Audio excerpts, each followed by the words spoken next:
Hi everyone, and thank you for tuning in. I want to share my presentation here.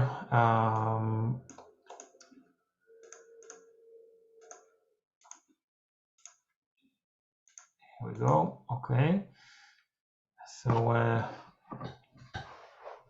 I will start with a warning. The next slide. So I will dedicate probably 2 minutes for that. It's not graphically, you won't see anything, but just the horrors of what they saw in the morgue of Israel. So if you don't want to hear that, please just mute it, go away, make some tea, and come back. I must say that for me, graphic images, as nasty as they are, doesn't affect me. I'm not sure why, but some people are like that. They're just less sensitive for that.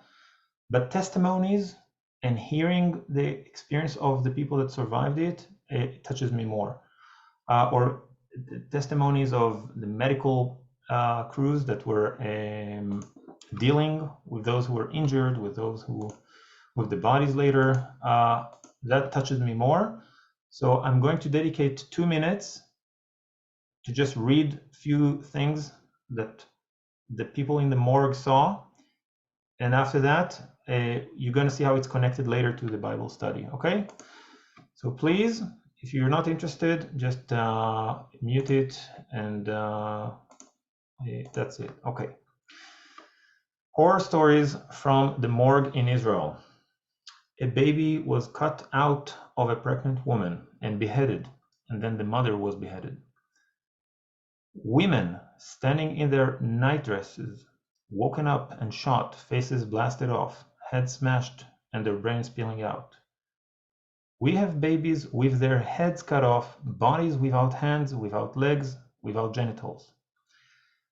There is evidence of mass rape so brutal that they broke their victims' pelvis, women, grandmothers, and children, meaning young girls.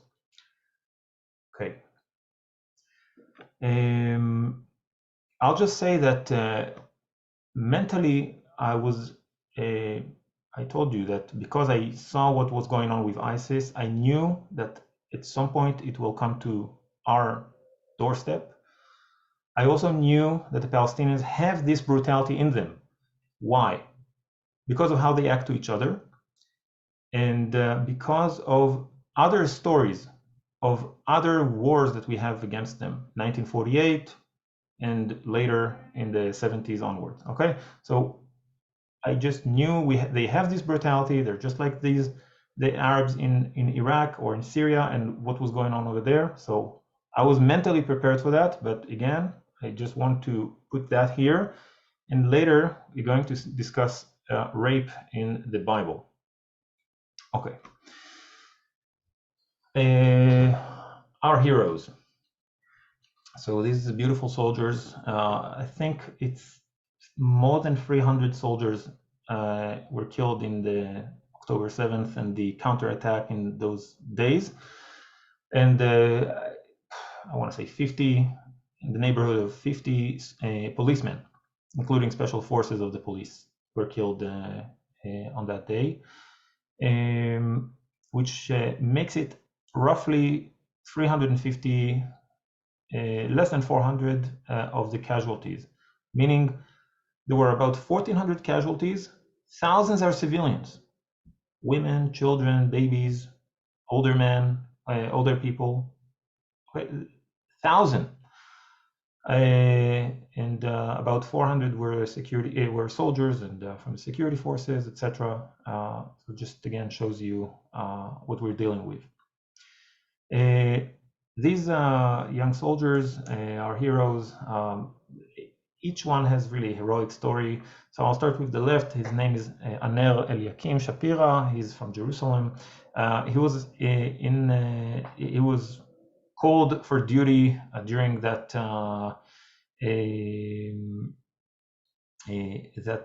that day. He went to help in the area of that music festival. He only had his short pants and no weapon with him, and he was they were in a improvised shelter. Not improvised, it's like a shelter in the fields of the southern, in the Negev desert. They have those shelters because of rockets, and they were in that little shelter, and the terrorists started to throw grenades at them. And he told everyone, I'm going to catch these grenades and throw it back to these terrorists. And he threw back about 7 grenades, but at some point he was wounded and ultimately killed. So this is Aner Eliakim, who was about to finish his army service, and that's the one on the left. The lady, the young woman in the middle, her name is Sar Saudian. She is from the Iron Dome forces. Okay, she's a commander, she's a lieutenant in the Iron Dome forces. She intercepted with her crew almost 200 rockets, and then they needed to get more missiles, more Iron Dome missiles. And on her way to get those missiles, they have to drive somewhere to get these missiles. She was attacked by the terrorists, and she fought them until she died.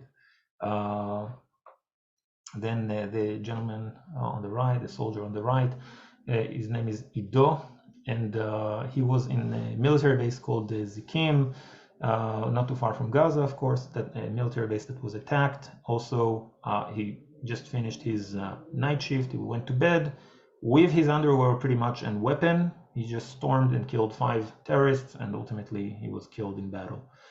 So these are the young soldiers that try to prevent other casualties in their military bases, etc. The children that were kidnapped, there is a campaign. This is specifically in Tel Aviv with the teddy bears and the pictures of about 30 minors, and many of them are babies and children that were kidnapped. So this really touched me earlier today. This is a new, as the tweet here or this post is describing it. This is like one of the symbols of the war. This woman, her name is Shiri Bibas, with her 2 children, Kfir, the youngest hostage at the moment, 9 months old, and Ariel, I think he's 4 probably. Shiri, the mother, is 32 years old, and one of the most famous pictures of this terror attack, a woman with 2 ginger boys taken to Gaza.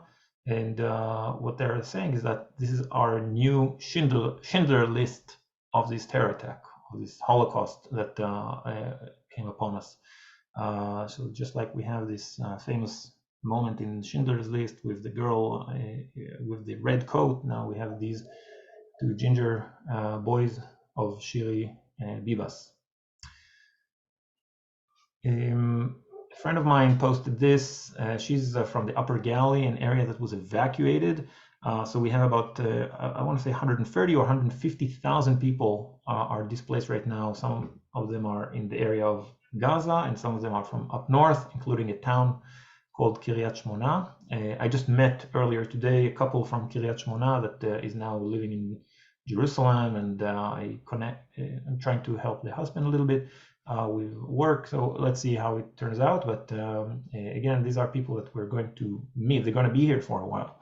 So about 130 or 150,000 people that were evacuated. It's unprecedented in our history, really. So one of them is my friend here, Rina, and she says that it's very difficult to be a refugee, to pack everything into one bag and to be away from home with the children, and think about how our brothers and sisters in the Negev desert were neglected by the government. It's hard to breathe, but here they are staying in a kibbutz up north, a different kibbutz, not too close to the border with Lebanon. But here in the kibbutz, in front of the Gilboa mountain, we have these beautiful, it's called the squill. That's the name of the flowers that you see here. We have these beautiful squills that reminds us that there is beauty and there is life worth living. So it's hard to be a refugee, but if you are a refugee, then at least in kibbutz Bet Hashita. Bet Hashita is the name of the kibbutz where she is. Again, it's in the not too far from Bet Shean. Some of you have been to Israel, so you know where that is. It's in the Lower Galilee. So that's a post of a refugee or a woman that was evacuated with her family. So we're praying for all of them. We're praying for those who were kidnapped, especially the babies and children over there. May God protect them with all the other hostages. We're praying for those who are injured that they will recover. We're praying for those who died in the elevation of their soul and spirit to back to Hashem, back to God, and that He will comfort their families. And we're praying for our soldiers. And with that, let's read Psalm 15. מזמור לדוד, אדוני מי יגור באוהליך, מי ישכון בהר קודשך, הולך תמים ופועל צדק, ודובר אמת בלבבו, לא רגל על לשונו לא עשה לרעהו רעה, וחרפה לא נשא על קרובו. נבזה בעיניו נמאס ואת יראי אדוני יכבד, נשבע להרע ולא ימיר, כספו לא נתן בנשך, ושוחד על נקי לא לקח, עושה אלה לא ימות לעולם.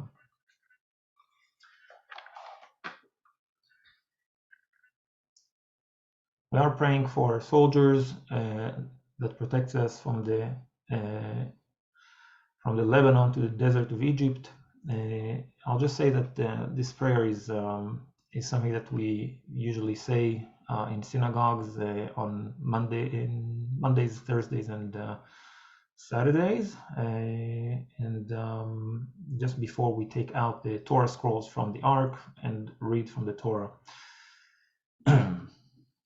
Okay, so I'll stop here, and if there are any questions, I guess maybe some of you will have to leave before the end of the session, so if you want to ask anything, if you want to express any thought, just feel free. If you want to add something to the prayer, just feel absolutely free, and yeah, then we'll continue with the updates and a Bible study.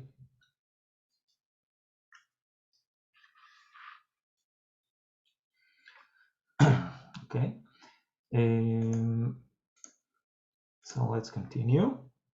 So this is earlier in Jerusalem. What you see here are people praying in the streets. In Judaism, we pray 3 times a day, and we don't really need to be in a synagogue or in a building or anything like that in many of the prayers. For the public prayer, we need 10 men, basically, in Orthodox Judaism. And if we don't need, like in the morning, for example, if we need a Torah scroll, then it's a little harder to do that in the streets. So people usually do that in the synagogue. But for the noon prayer and the evening prayer, it's very common to just see people gather in their office, where they work, in the train, in wherever they are, 10 men, and they start the prayer. The main part is that there is one person that leads the prayer, and everyone is facing to the Temple Mount in Jerusalem, to the foundation stone, to Mount Moriah, basically. Okay, that's how it's conducted. So people are praying in the streets, and on the right side of the upper right side of the picture, you'll see Israeli flags, and the banner says, "Together we will prevail." Okay, so these are people from my neighborhood and community. Often we pray together, and some of them were called for some of them are reservists, and they had a short vacation, 12 hours, 24 hours at home, and then they're going back to wherever they serve. So everyone has their automatic their machine guns with them, etc. So this is a very normal thing to see right now in the streets of Israel. I took this photo again to people I'm acquainted with. You can see the pregnant lady on the left speaking to one of the reserve soldiers. That's not her husband, but is speaking with one of her neighbors that has his gun with him, and children all around.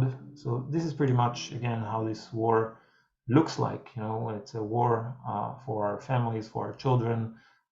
It's not another round of violence that is going on. It's not a minor terror attack that, okay, everyone's like going about their business 10 minutes later. This is a serious war, and we just know what we're fighting for. I see something on the chat here. Is it important to remind people of the brutality? It is, sorry. It is important to remind people of the brutality. Thank you. Chris is asking, are there specific prescribed times for prayer?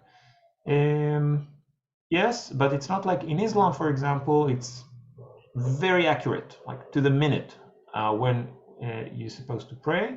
In Judaism, we have these exact timing, but there's also a span of time that it's more appropriate to do the prayer. A few hours that there's like an hour that this is like ideally this is the hour you're supposed to pray, but you can do it in the hours around it. So the night prayer, for example, it has to be after sunset.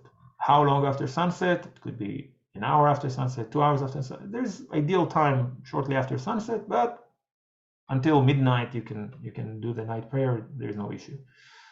Just as an example. Okay.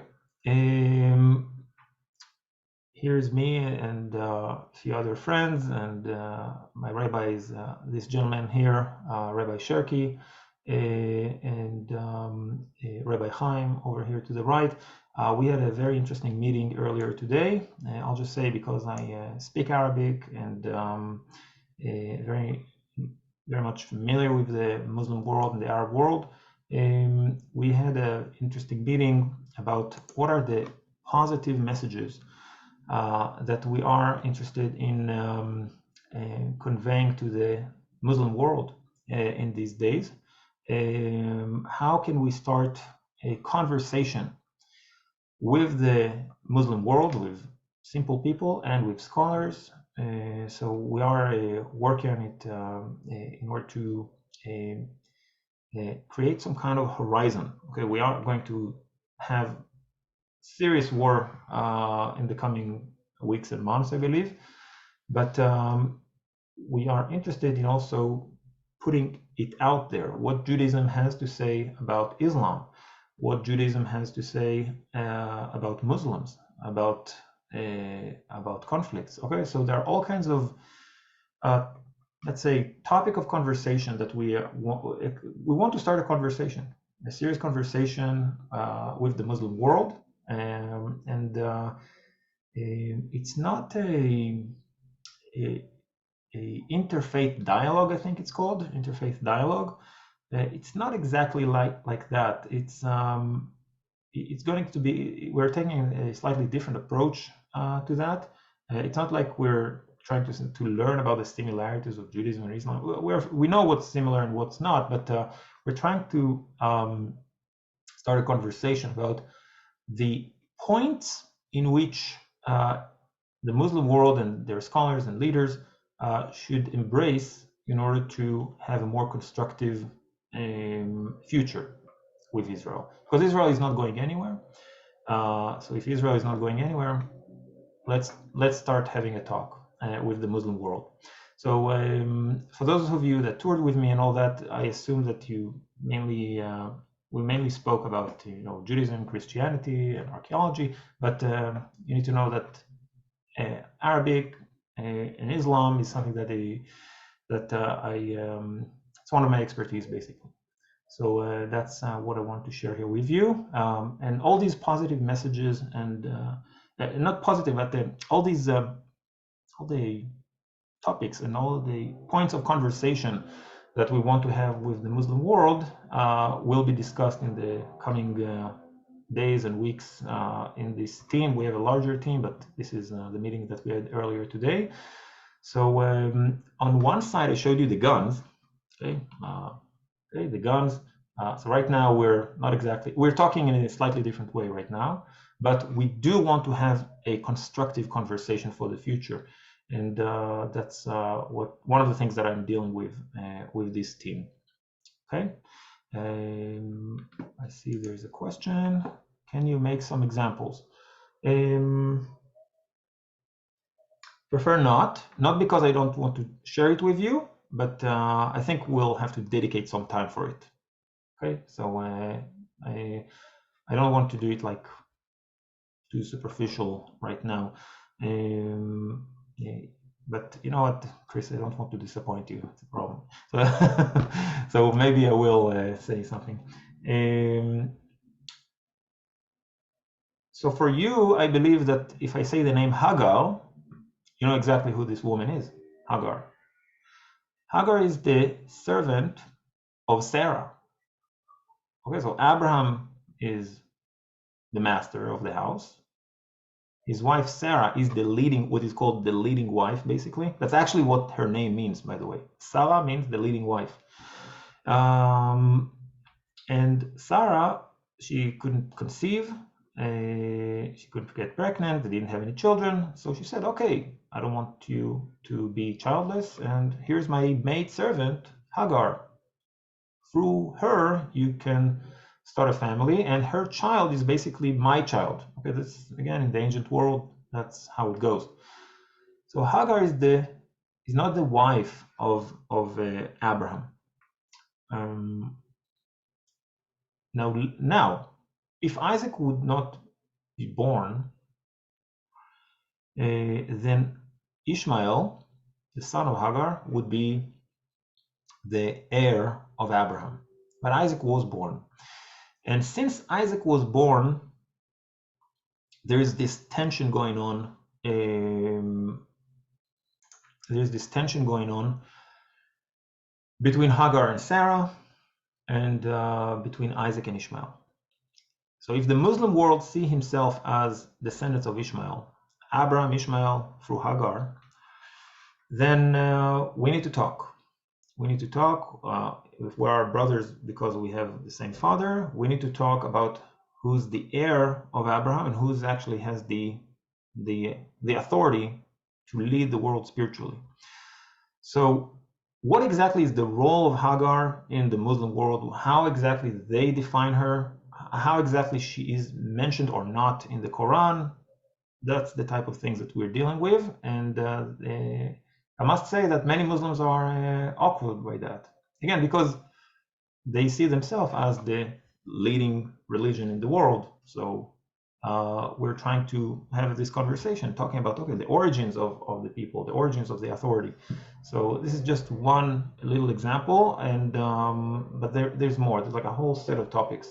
One more point is, again, I just don't want to disappoint Chris. What can I do? So another point is the status of Judaism and Christianity as religions that are batil in Arabic. It's called batil, means maybe canceled or not valid, maybe not valid, I guess. So if they consider, specifically here we're talking about Judaism, okay, but if they consider Judaism as a non-valid faith, okay, this is a big problem. If they say that the Jews faked and didn't pass on the scriptures in a loyal way, meaning they are not loyal to the word of God, they change the text, they say that the Jews changed the text of the Bible, it's a massive problem. It's a massive problem because we believe that the word of God was never changed, and if they say that we changed it, and this is a part of their whole approach to Judaism, it's a massive problem, and we're dealing with that too. Okay, Chris? She's happy. Okay. Okay. Some of the updates. Volunteering. So yesterday I was talking about this organization called Vegan Friendly that takes care of vegan and vegetarian people, soldiers, sorry, on the front. And today actually there's a famous influencer, the guy that you see over here, Rom, I think his name is Rom, the one that is bare feet. Okay, he always walks bare feet. Okay, it's like he's famous for that. He's running, he's jogging, he's like preaching that everyone should be bare feet, and then it's much better for your body. So he's apparently a vegetarian or a vegan, I can't remember, and he got a package from them, and he's like encouraging people to support the vegan vegetarian soldiers that are in the front. It's quite interesting. As far as the morale concern, okay, so a famous thing that you'll see when you'll come to Israel in the streets of Jerusalem, Tel Aviv, and other places is the Breslovers. Okay, the Breslovers is a Hasidic sect, okay, that are famously have these techno music that has Bible verses in them and all kinds of like Jewish songs, but in the techno version, or I don't know, something like that. Very, very entertaining. Okay, so they dance in the streets and make everyone happy and like preach that that's the Rabbi Nachman of Breslau. He was an important part of it, that the joy of worshiping God and the joy of being connected to God is strongly emphasized, and that's what they try to do. They want to make everyone happy. And then came up this video of the Breslovers in a Druze village. Okay, Druze, they are Arabic-speaking minority, very loyal to Israel. Many of them serve in the army. So instead of having all these Jewish songs, techno Jewish songs, they actually had Arabic songs. Arabic songs that tried to make the Druze happy. So this was a very funny video that was circulating. So it was on the TikTok of this Druze page that you see here. Okay. So as I went back and forward to my rabbi earlier, then I saw these banners of the flags of Israel. It says "We will prevail," basically, or "Together we will prevail." And I think I'm not sure. Maybe Paul or Joyce are here. This is the area of the hotels where you stayed. I can't remember if you stayed in Prima Park or somewhere else, but this is where you stayed in one of your last visits. Yeah, we stayed in Prima Park. Prima Park, right? Okay, so this is it. Yesterday I mentioned Lucy Arish, a famous Israeli Arab journalist, and I mentioned that she's married to a Jewish guy called Tzachi Levi. Tzachi Levi is very famous too. He's an actor. He has a role in Fauda, a very famous Israeli show about a special unit that is fighting Palestinian terrorists. So she's out there speaking for Israel, and he is in reserve. He was called for his unit. So these are interesting power couple. So I just wanted to share this one with you.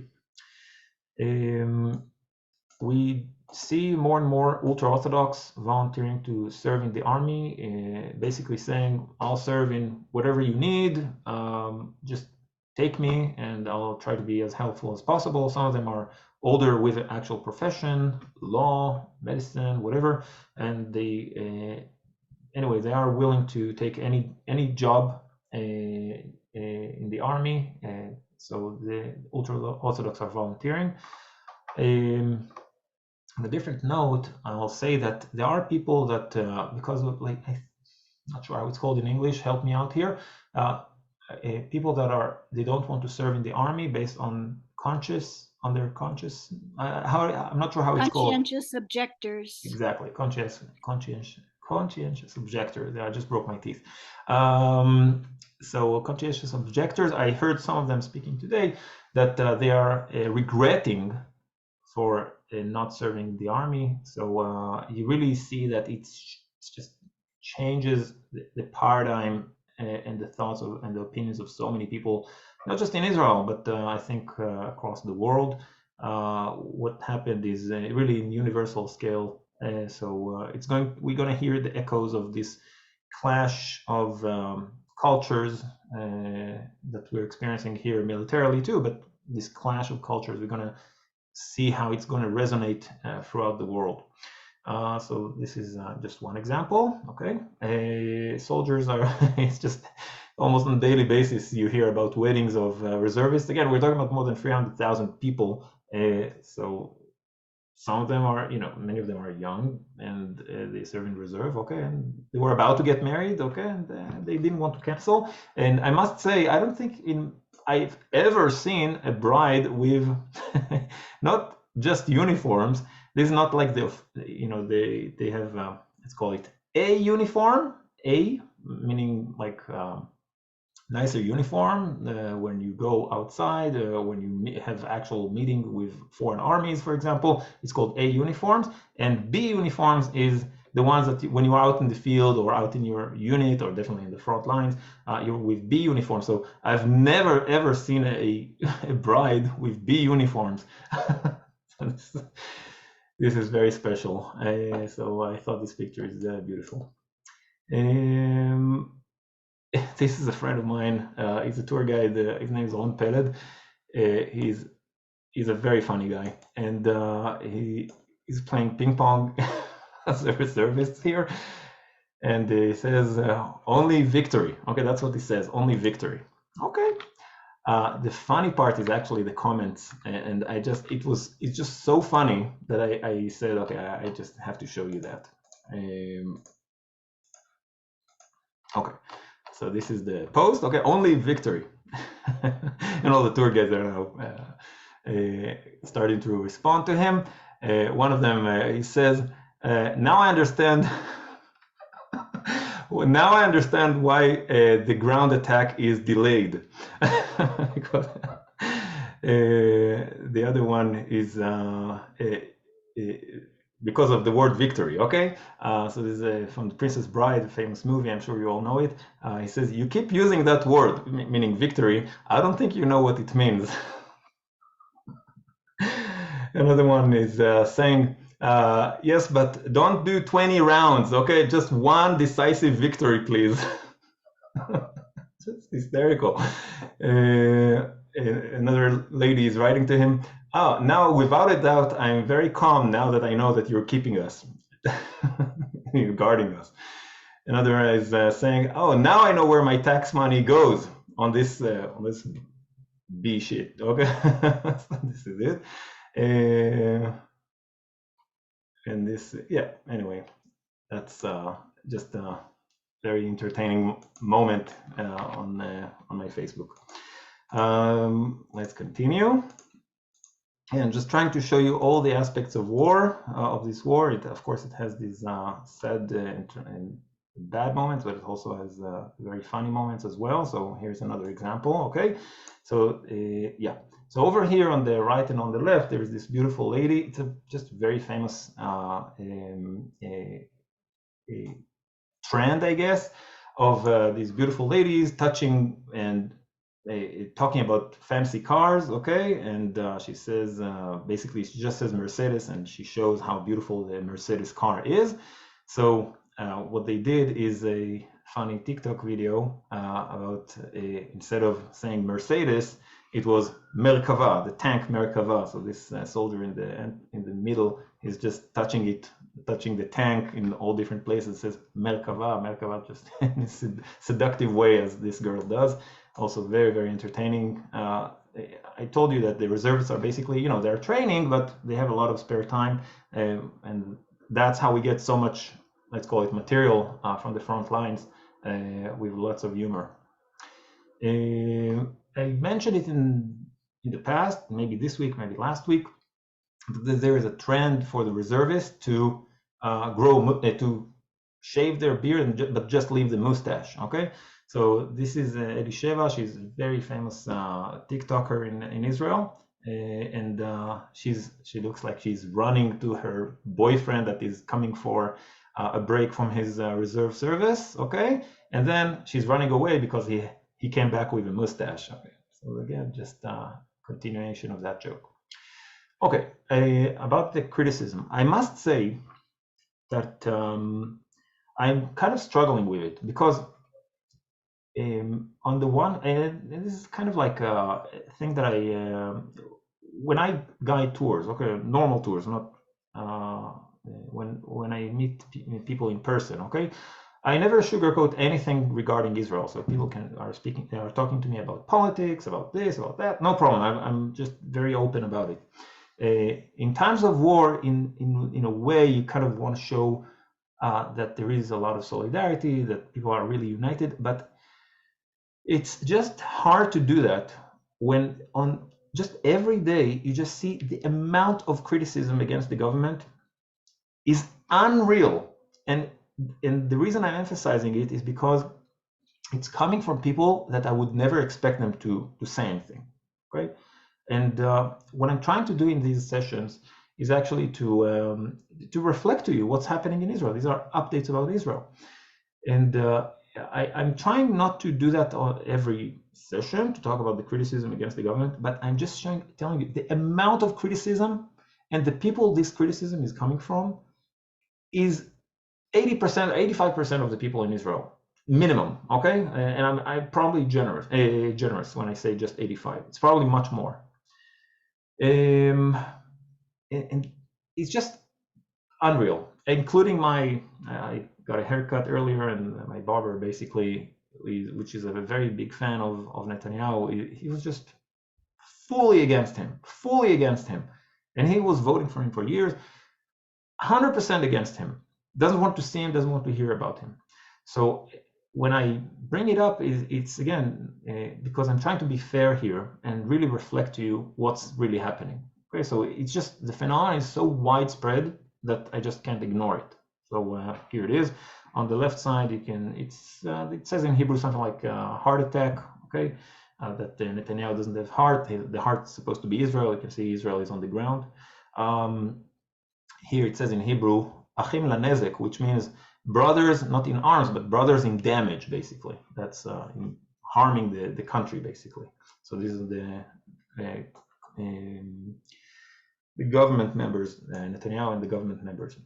On the right side, this person is not just a random person. Moshe Radman is very much one of the leaders of the protests against the judicial reform. Okay, so there's like a whole group over there, but he's definitely one of them. Okay, he's like very famous for being one of the leaders of these protests.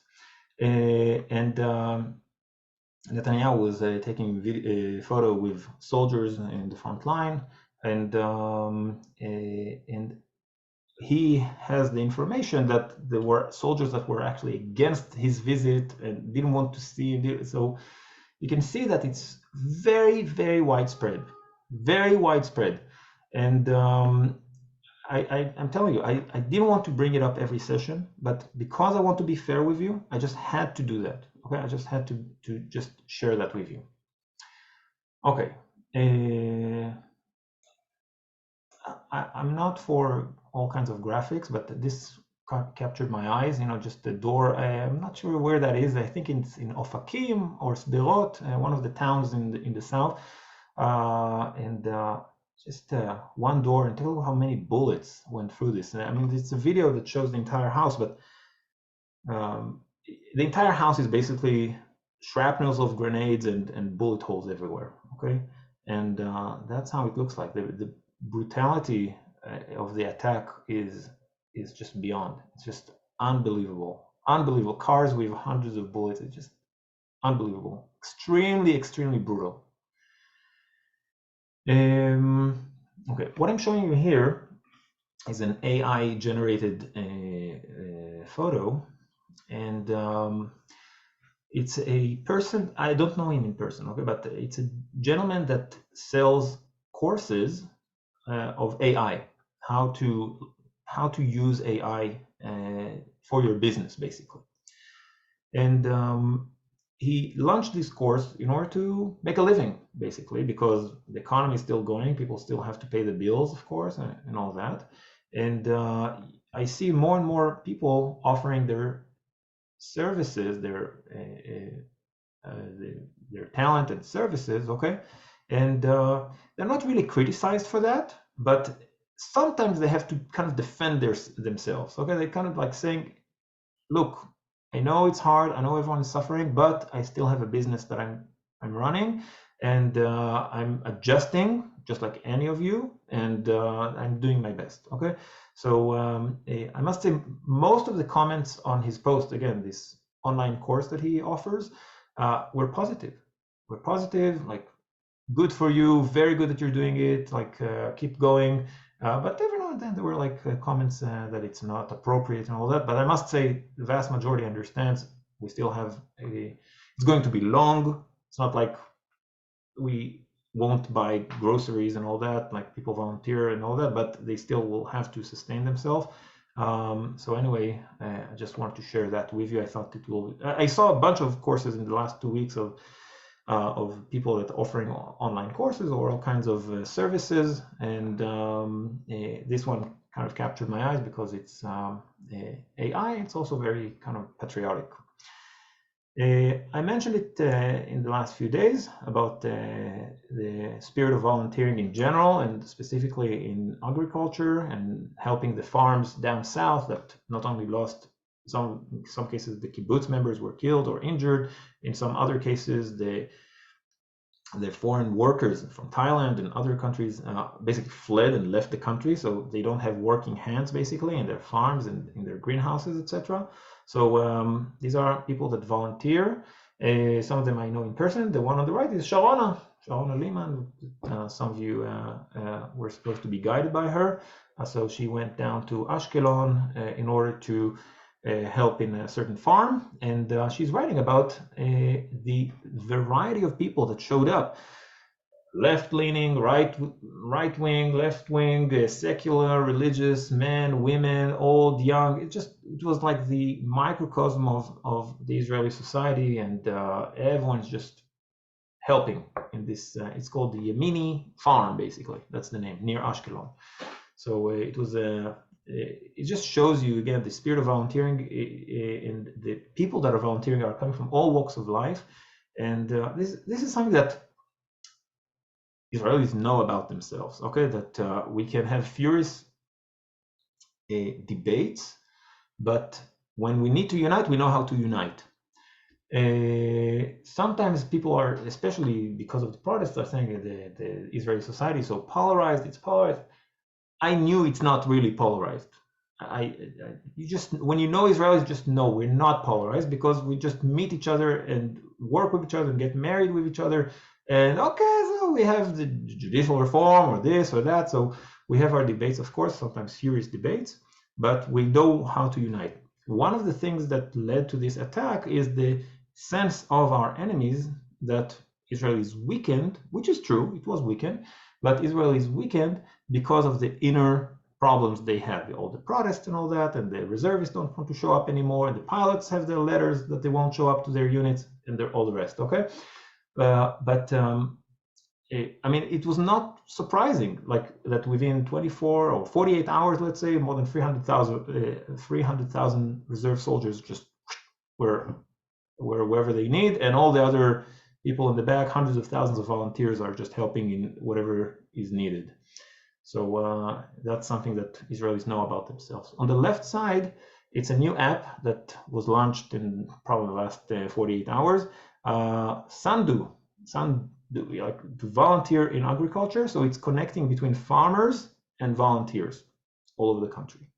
So they are connecting all of that. Just on the artistic level, I mentioned that there are all kinds of initiatives to commemorate the tragedy that happened and the horrors that happened. One of these ways are through art, of course. So what you see here is the burnt car with turkeys on it. Just a famous picture from one of the kibbutzes, and this is another artistic expression of it. This drawing here. There's also volunteers that want to help people with the arrangements of funerals, shiva, and to support emotionally the families of those who are missing or kidnapped, free of charge, of course. So this is all kinds of initiatives again to support people in this situation. As far as the Palestinians is concerned, I want to say a few things. This video also came up in the last few days of the girl that you see over here shooting the heads of America and Israel. And what can I say? I mean, why children would do that? Okay, so I will try to talk about it hopefully tomorrow. I didn't manage to prepare it. The question that just always in the air, I spoke about it in different ways in the past, is that is the Palestinians, specifically in Gaza, let's say, are the civilians, are they innocent? And it's like they're just captured by this, terror group that is running the Gaza Strip, but they are fine. Just have crazy regime. This is like a very artificial division between the government of Hamas and the civilians, okay? Or they are inherently, that Hamas actually reflects the will of the Palestinian people, the civilians, okay? So I will talk about it again. I tried to make it for today. I just didn't have enough time, but I will talk about the leadership of the Palestinians in the course of the last century, and I'll try and make a point that the people actually have a problem. There is something wrong with their mindset, the genocidal mindsets, especially since 1948, but it was before that, but especially since 1948, that they have, and it's reflected in the leadership they accept on them. So I will talk about the Palestinian leaders of the last century, and you'll see that. Continuing this line of thought, okay, what you see over here is one of the terrorists that attacked Israel on October 7th that was captured. He was not killed, he was captured. And I'm not sure, a few hundreds, I guess, of these terrorists that were actually captured by in Israel, and they're being interrogated, and parts of their interrogation is actually going out on the media, to the media. So he speaks about how Hamas destroyed Gaza Strip with their own hands, and then he speaks about the people, and we, with our own hands, destroyed Gaza. So again, I'm not showing you the actual video, but I saw it in I understand Arabic, so that's exactly what he says. Hamas destroyed Gaza Strip, and we also, with our own hands, destroyed Gaza Strip. So he kind of admit what the point that I'm sharing with you. It's on my YouTube. It's just a recording, nothing graphic, okay? Nothing graphic, of a call of a terrorist that is taking pride. He's calling his family in Gaza. He's taking pride of killing 10 people in the kibbutz of Mefarsim, down south. So he's very excited. He's very proud. Everyone is like praising him. So again, you speak him talking to, it's hard to say, probably his father or brother and his mother. And the people are listening. And he says, I sent you the photos of those who I killed on WhatsApp. Just check my WhatsApp. And I am calling from a phone of this Jewish lady that I killed. Just horrific conversation that is going on. It's on my YouTube channel, and in the description part, I actually translated it, and I'll probably try and find the translation to English, like with subtitles in English, and I'll put it out there as well. So again, going back to my point, the civilians are interested in that, in this violence and terror and this genocidal mindset. Okay. It's a meme that was circulating in Israeli networks about the Nazis and the Nazi elephant and the ISIS penguin. Okay, it's from, I think, South Park. South Park, is it? No, Family Guy. You know Family Guy, maybe. So this is the one in the middle is Noah, and he basically tells the animals that they were not supposed to mate in the ark, but then he's asking, what did you do? How come there is a penguin with an elephant head? So that's the combination of the Nazis and ISIS into Hamas.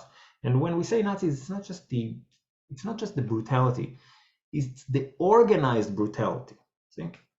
So it's not just the barbarians that are randomly killing people. It's organized attack that targeted civilians, killing as many as possible. It's in the documents that we found in the hands and in the pockets of these prisoners, the terrorists that were imprisoned in Israel now.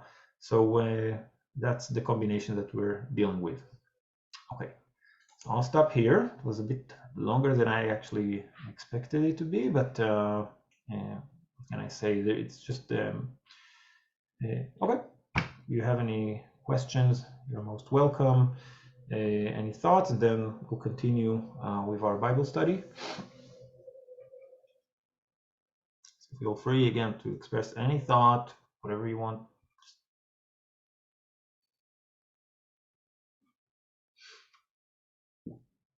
I just noted in the picture, the AI picture, that there was only one woman, and she was in the stance of a painting of the French Revolution where she led the people. So I thought that was a nice tie-in that they added her, the woman. Really, she was the only woman. I guess I didn't pay enough attention. Okay. I don't know if I did that before, but I would just quickly share something. So I grew up in Germany, and going to German school, they did a really good job with telling us all about the Nazi crime, and not only in history, also, you know, in German, reading a book about the personal experience of Jewish people in Germany. So making it really real to us. And so I came out of this school system really being appalled by what the Nazis did. You grew up in the West? In the West, yes. Okay. And at the same time, for some mysterious reasons, I was very anti-Israel. And I cannot tell you why. I think it must have been snippets here and there. So it wasn't that I was growing up in a family that was like that and giving me these slogans or anything. Maybe a bit the media, like the German BBC, and I have no idea, but I know I was very, very passionately anti-Israel. And I was speaking slogans like the Israelis behaving towards the Palestinians like the Nazis towards the Jews. But this is something you've heard in Germany or in Britain or both? No, in Germany. No, Germany. No, I mean, actually, I've heard that also then later, not numerous times, but this is what I don't know who said that, and I just, you know, without having any personal affiliation and any knowledge, I was just parroting this with an astonishing passion. So and until I got challenged by a fellow student, maybe I have talked about this before, and I don't, sorry if I repeat. No, you didn't. Okay, so I was really not anti-Jewish, but very passionately anti-Israel on very little information. And I couldn't even say that I was brainwashed systematically. So I do not really understand how it came to this, until a fellow student challenged me when I was having a rant about Israel, and telling me you seem to be not informed properly, and only then it occurred to me, okay, so what I'm actually basing my attitude on. And he said I should inform myself about the history and about, you know, not only what I see in the BBC kind of news in Germany. And I started, and I was shocked. I was shocked how someone can be so passionately against some nation without having any true knowledge. I'm really ashamed to confess that, but that's the truth. So I'm just thinking, not to, you know, excuse any Palestinian. It's just I wasn't brainwashed against Jewish people. I wasn't brainwashed against the state of Israel. It was just, you know, what I saw here and there on the news and hearing from people, and it was enough for me. I mean, I would never have condoned, you know, violence against Israel or slaughter of Jewish people, not at all. But I was, you like Palestinians, poor victims, Israelis, the modern Nazis. So I just wonder, you know, when you grow up in a system like that, then when you're brainwashed from birth, fed with you know, this lots of lies and unbalanced information, Yeah, I just think that it's really, really difficult what you're dealing with when when normal people like me, and I've encountered after I had educated myself and was shocked about my own ignorance and my strong passion for something very dumb. I encountered I'm not the only one. And this is happening very often.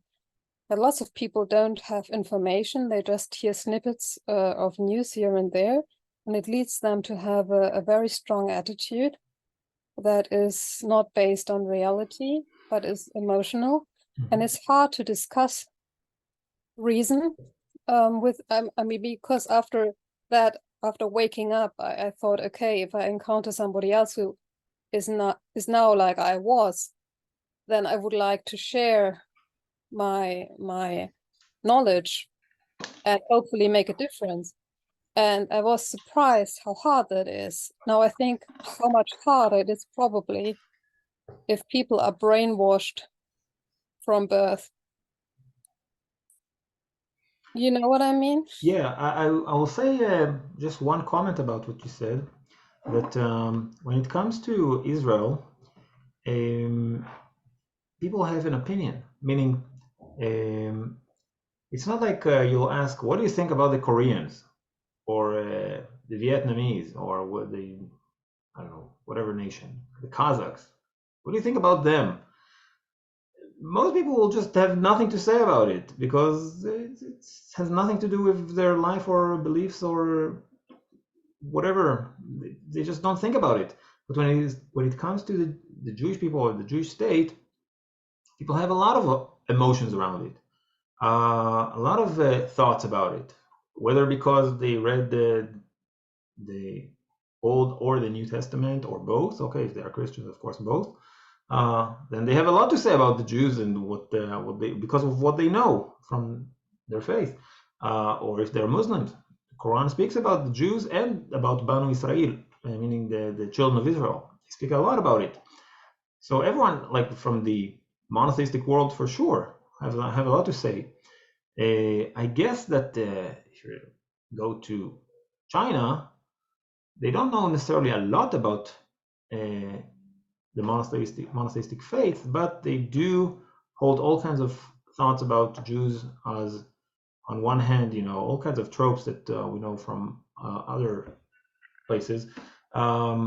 Jews being smart, Jews being in control, Jews being, all kinds of things like that. Einstein, they admire Einstein. Again, I'm not guiding Chinese. I don't really meet Chinese, but I heard these kind of things from Chinese guy that I'm friends with.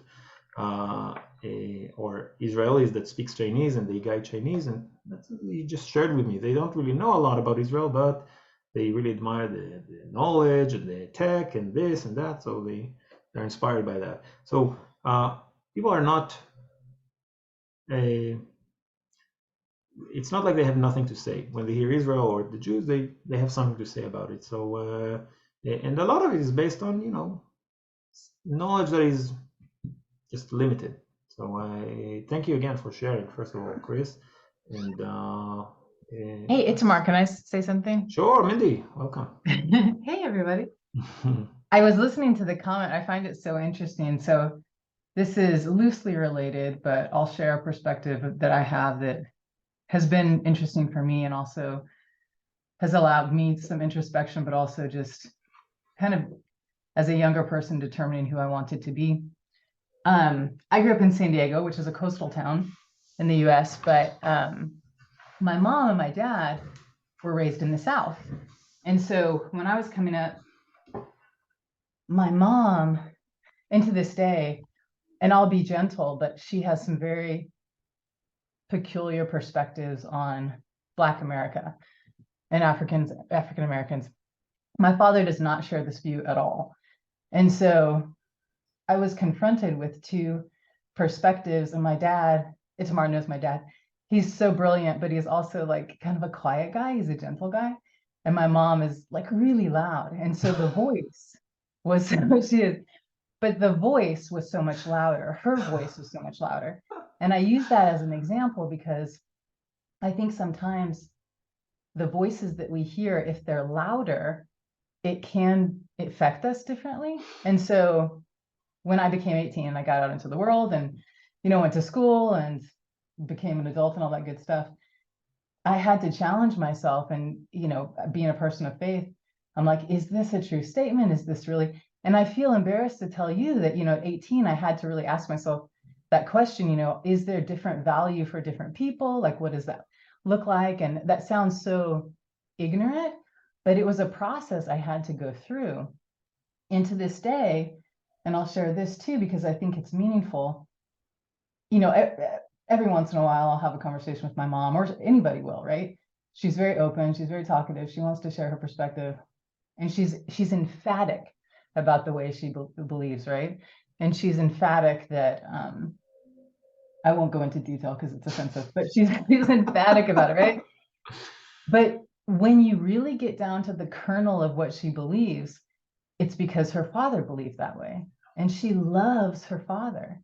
I mean, he's, been long since passed, but she loves her dad. And so many of these preconceived notions and unconscious bias are emotional, but they don't always have root, right? And so I think that's something that we always have to challenge ourselves. There's so much in our head and in our psyche and in our bones that we don't even know is there. You know what I mean? So, yeah, and I see that you didn't get it from your family. I'm just mentioning that was a personal journey that I had to go through. And to this 100%. day, I have to be mindful of that, right? Correct. Amazing, Mindy. Thank you for sharing, and say hi to Dad. I will. So Justine is writing, does Israel have the equivalent to impeachment? Yes. It's not like in America, but there is some process like that. I think, like many things in Israel, it's always complicated, and it's just not a set rule that is written in some constitution. So there is a way, but I'm not sure exactly what it is. I think it actually goes through the parliament. The parliament has to impeach. I assume you mean the prime minister. Okay, Joanne is saying, bless you, Chris, for that confession. I hope many others come to see the truth as you have. Chris is writing, most of those people I spoke to, including my old self, had read the Old or the New Testament. Also, No, again, sorry, no. I hadn't. I had not read it. I had not. Okay. And the others also hadn't. Okay. Yeah. Sometimes on my comments on, I post on YouTube and this and that, so I get all kinds of comments from random people, and I just ask them, do you ever read the Bible? Do you consider reading the Bible? Or like, because clearly if you didn't read that, then you don't even starting to understand the context of what's going on. Okay, good. So again, thank you very much for sharing. Again, I'm encouraging that. So we went through the prayer and the updates, and we want to, and I'm trying to, in every session, to also talk about the Arab world and the Muslim world, because I do believe that watching the news doesn't educate you 100%. Just that's why I don't watch the news. I do think that one of our ways to cope with the situation we're in, this war, is to educate ourselves about it, but through actual research, not the news. The news will not educate you. And I've seen interviews of people that I really find trustworthy, but just the format of 5 minutes to interview a person on news, or 10 minutes, it's just not enough. Okay, so I highly recommend you to, as a part of dealing with this war, is to educate yourself through more, let's say, sophisticated podcast, longer, like an hour, let an expert talk for like an hour or 2 hours, whatever, or reading actual material that is a bit more trustworthy. Okay, I'm not saying which book or anything, but or which podcast, but I'm just saying that try to educate yourself about it. And just watching the news, really, it's just white noise. It's nothing. It's really pointless. So it's a part of just change your intellectual diet in such a way, or design your intellectual diet in such a way that will actually be more constructive for you, and don't waste your time. Okay. So again, that's why I'm trying to always put something out there about the Arab world, the Muslim world. I mentioned my meeting with my rabbi earlier, and that's it. Okay, so yesterday we were talking about the story of the war between Saul and later King David and the Amalekites. Okay, but I just finished with the part that is speaking about. So for those who maybe haven't been yesterday or didn't watch it yesterday, I showed the area of Jerusalem where King Shaul is from. Okay, and David, as we know, was persecuted by Shaul, by King Saul, and he ended up at Gat, the Philistine city of Gat. It's not too far from the other Philistine cities like Ashdod and Ashkelon and Gaza. Okay, so the city of Gat is a small hill, but very significant one in the lowlands of Judea. And Achish, the king of Gat, started to trust King David that was raiding Judean cities for him, and he gave him a town called Tziklag. Okay, so again, this is Gaza over here, the coastline. There is a Israeli city called Kiryat Gat, and not too far from it, there is Tziklag. It's a hill called Khirbet al-Ra'i, the hill of the shepherd. Okay, but that's probably biblical Tziklag. Okay, so this is there are a few candidates. I mentioned it yesterday. There are a few candidates of where Tziklag is. I think this is the accurate one. But if you'll see other sources speaking about other hills, fine. Okay, just this is I'm convinced that this is the actual one. So anyway, King David is he wants to join the war against King Saul up in the north, the war in which Saul will die. But the captains of Achish, the other Philistine captains, don't want David there. He killed Goliath. We just don't trust him. Achish trusted him, but the rest, they don't trust him. They don't want him there. So as David is going back to his town, to Tziklag, when King David came with his small army of, I think, like 600 men, came back to Tziklag, they realized that the Amalekites, this tribe that we remember from the Exodus, the Amalekites raided Tziklag, took the men, the women and children, and the booty, and ran to the desert. Okay, to the Psol area. That's not too far from Gaza. Okay, hostage situation that we see here. Okay, so after long weeping, they decided to do something about it and to attack. Okay, so this is what we were reading yesterday, 1 Samuel chapter 30, 29 and 30, and this continues. Okay, so there's like details about the battle. There's a lot of details, but I won't go to it. Anyway, they are fighting now. Okay, so let's read these few verses. David fought them from dusk until the evening of the next day, and none of them got away except 400 young men who rode off on camels and fled. Okay, so the Amalekites, the commandment about them, God is saying, I want you to commit genocide against the tribe of the Amalekites. I want to kill them completely. They are pure evil. I don't want them. This is not David saying, it's not Prophet Samuel saying, this is God saying. Okay, God wants genocide against these people because they are pure evil. You have to eradicate them. So it happened that 400 men managed to flee. Okay, David recovered everything the Amalekites had taken, including his two wives, Ahinoam and Abigail.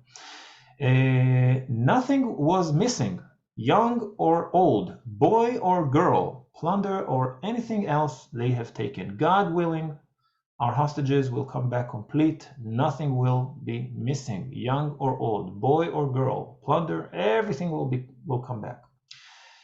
David brought everything back.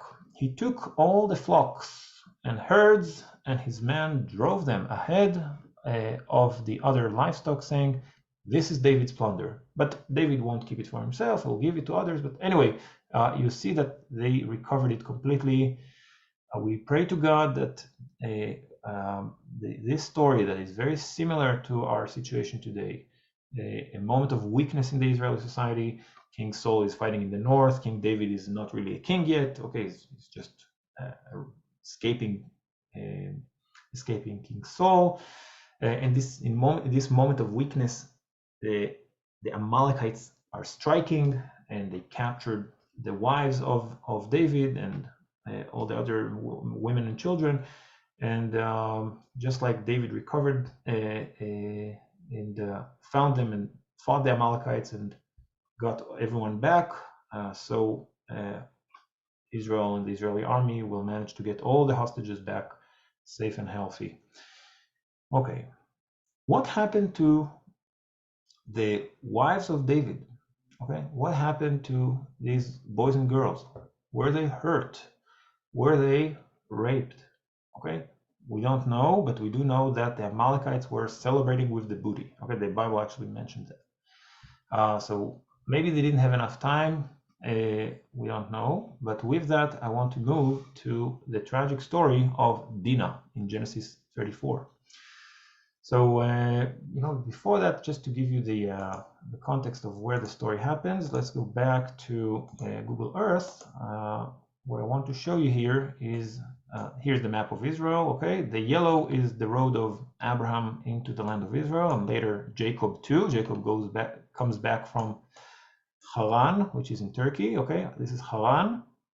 This is where Abraham lived, and later Jacob lived over there, got married, had a lot of children, as we know. And they are coming back from Haran. In this case, I'm talking about Jacob and his family. And they will cross over to the land of Israel. They will cross the Jordan Valley in the Jabbok, near the Jabbok River. So the Jabbok River is this, Yabok, we call it. It's in Transjordan. And this is the Jordan River. The Jordan River is between the Sea of Galilee in the north and the Dead Sea. It starts actually northern of the Sea of Galilee, but anyway, this is the area that matters to us, okay?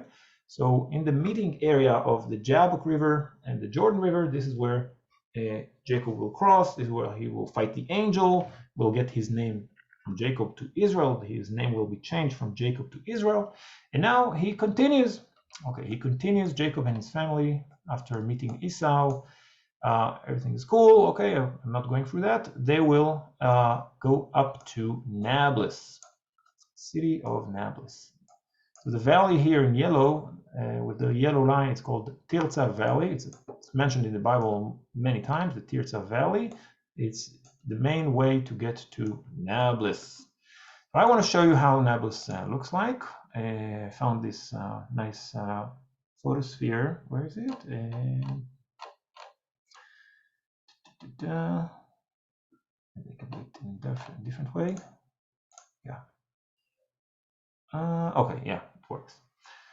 Google Earth, I must say, they changed a lot of their settings. So I'm familiar with Google Earth, but they did some serious changes in the last few months. So that's why I'm a little confused. Anyway, okay, so Nablus is this. Okay, it's between two mountains, Mount Eval here in the north, the Mount of the Curse, and Mount Gerizim, the Mount of the Blessing. That's where we are over here, standing over here, thanks to the gentleman David Gurevich. He's a tour guide. I know him in person, and this is a nice photosphere of his.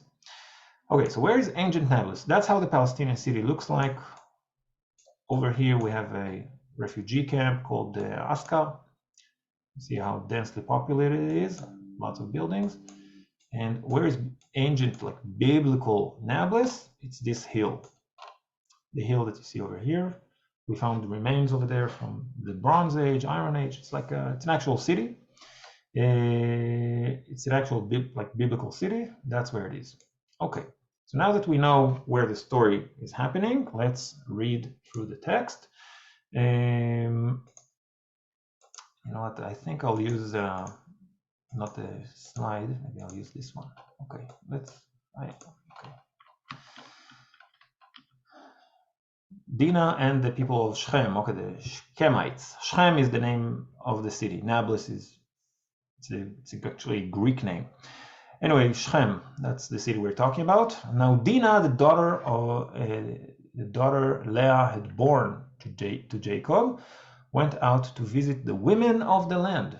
When Shechem, son of Hamor, the Hivite, the ruler of the area, saw her, he took her and raped her. Right? So this is the very tragic story of Dinah. She was raped by this man, Shem, the son of Hamor. His heart was drawn to Dinah, daughter of Jacob. He loved the young woman and spoke tenderly to her. And Shem said to his father Hamor, "Get me this girl as my wife." Okay, so just imagine the situation. Jacob is coming with his family. He thought Esau will kill him and his family. He somehow survived that. Then he goes to the next town, and over there his daughter is being raped. He's just like an immigrant, just came recently, and his daughter is raped. The people of Shechem, the city, and Shechem, the son of Hamor specifically, they saw an opportunity. Oh, this is just a migrant, just came recently. We can abuse him. We can rape his daughter. Okay. When Jacob heard that his daughter Dinah had been defiled, his sons were in the fields with his livestock. So he did nothing about it until they came back. Okay, so now it's like a whole conversation about how are we going to do that? How can we give Dinah to Shechem, and how the daughters of the city of Nablus, the city of Shechem, will be given to the sons of Jacob. There's like a whole conversation about it. And then the sons of Jacob, Shimon and Levi, basically say, "We cannot get married to you unless you are circumcised." Okay, so you'll have to circumcise, and then we can make the deal. All the men who went out of the city gate agreed. 3 days. Okay, so verse 24. All the men who went out of the city gate agreed with Hamor and his son Shechem, and every male in the city was circumcised. 3 days later, while all of them were still in pain, 2 of Jacob's sons, Simon, and Levi, Dinah's brothers, took their swords and attacked the unsuspecting city, killing every male. They put Hamor and his son Shechem to the sword and took Dinah from Shechem's house and left. So there's like a whole butchery going on in Nablus. Okay, the sons of Jacob massacred the men in the city. The sons of Jacob came upon the dead bodies and looted the city where their sister had been defiled. They seized their flocks and herds and donkeys and everything else of theirs in the city, and out in the fields they just looted the entire city. They carried off all their wealth and all their women and children, taking as plunder everything in the houses. Right? So they're raiding the city now. Then Jacob said to Shimon and Levi, "You have brought trouble on me by making me obnoxious to the Canaanites and Perizzites," the Canaanite nations, "the people living in this land. We are few in number, and if they join forces against me and attack me, I and my household will be destroyed. So I just survived Esau, but now you're bringing this trouble upon me." That's Jacob's claim against his sons. But they replied, should he have treated our sister like a prostitute? That's it. Okay, so it was a rape, and the entire city is being wiped and raided, okay, because of that rape. So I can take it to all kinds of directions. I'll point some of them. Okay, so one of them is you have to be strong. If it's like, oh, I've never been to prison, thank God, okay, but I'm just saying, like in prison movies, okay, you just see that if you're showing weakness, the people will be all over you, okay? So the same goes here. They know this rule. We just came, this is our land. Abraham, our grandfather, was here. Isaac was here. This is our land. God promised us this land. We cannot show any weakness to these barbaric acts. Okay, so this is like one response, one thing I'll point out. Another thing is, at this point in the history of the Hebrews, this small Hebrew family, They're in transition from just being a small family to an actual nation. Okay? Benjamin was not born yet, so it's not really complete, but they're in this transition. They're about to be a nation. Later, like a few decades later, they will go down to Egypt. 70 people of the house of Jacob will go down to Egypt. At that point in time, when the book of Genesis ends, basically, that's where the nation of Israel is. That's it. It already exists. Even if there are just 70 people, it's fine. This is already the nation of Israel. And later, we'll talk about the children of Israel in the book of Exodus. But they are basically saying, this is not a rape that is targeted just to our sister because she's just a random girl. This is the pride of our nation. We cannot, we are not doing the math of, a court that says, oh, the circumstances and this and that, and we can, okay, I'll just be 10 years in prison and that's it, okay, and they will pay compensation. We need to take, we need to look at it as a terror attack against our nation. And for a terror attack, we cannot compromise the response. It must be as clear cut. It must be shown to everyone here in Canaan that this terror attack on our family will be, the retaliation will be dramatic. An entire city will be wiped. So it's this Jacob, and I talked about it in the past. Jacob is still that, let's say, gentle person that is in the tents, okay? He's not yet realizing that he's already a nation. But his sons do understand that, okay? His sons already understand that. They say, that's it, we're a nation. They raped our sister. They have to, we have to revenge. We have to make order in this world. We have to make justice in this world so no other nation will come and take advantage of us. So the situation that we're in, and I'm trying to connect it to the horrific description of that I started this session with. This is not I mentioned it in the past too. It's not like, the war is not a court. Who is innocent? The individuals, who is innocent, who is not, okay? Innocent civilians, collateral damage, all that. I'm not saying to disregard that. I'm not saying it. I'm not saying that Israel should harm civilians. But I'm just saying the math that countries do, that nations do, is different. It's just different than what you do in a civil society when you have, some kind of a criminal doing bad things to others, okay? Because when we're talking about the math of nations and how they should calculate their way in the world, it's just completely different. And our ancestors realized that. Simon and Levi, as radical as they were, they realized that. There was a punishment, by the way, to these sons, Simon and Levi. Both of them didn't really inherit a land. So Simon had a little piece, like an enclave inside Judea, and practically non-existent tribe. Okay, it was like practically blended in or assimilated into the tribe of Judah and kind of disappeared. Levi, the tribe of the temple, basically, the tribe of the sanctuary, all the priests are from the tribe of Levi, Moses and Aaron, also doesn't have land.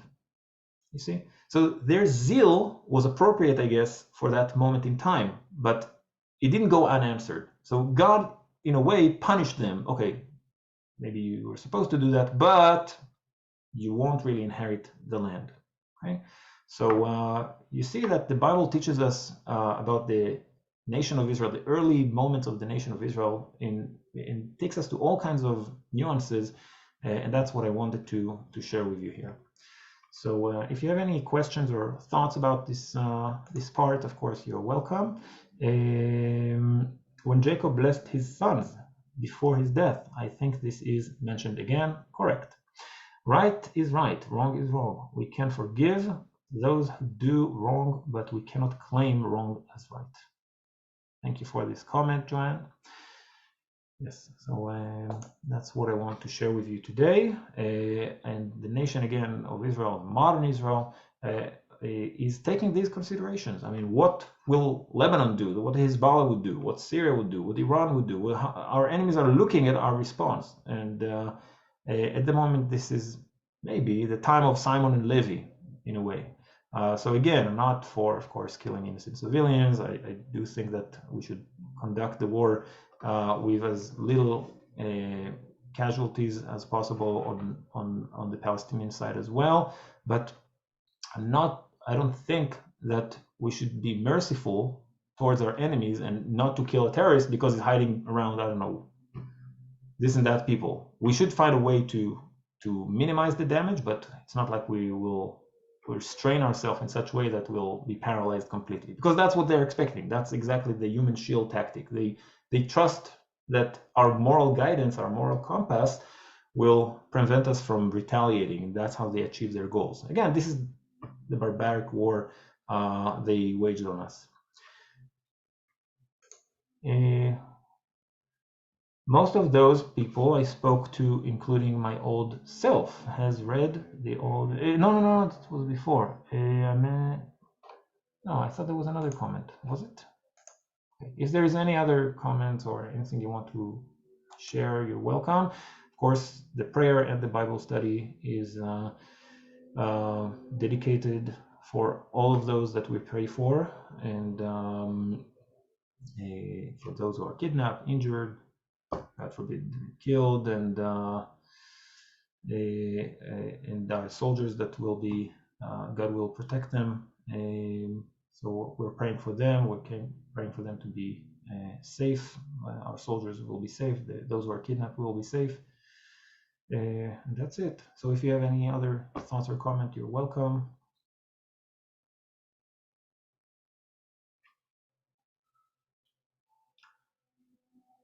Welcome, Chris. I'll just say that I am trying to make the sessions like 1 hour, but it's not, as you can see, it doesn't always work. But I hope it's at least worthy. So thank you, Chris, for your comment. And thank you again for tuning in and being with me. I will try to keep these sessions going as much as I possibly can. There is a chance I'll have less sessions at some point, but that's at least as far as I can, I'll do it. Okay, Emily, Mindy, Chris, thank you very much, all of you, Christine, and appreciate your time, and I hope to see you tomorrow too. All the best.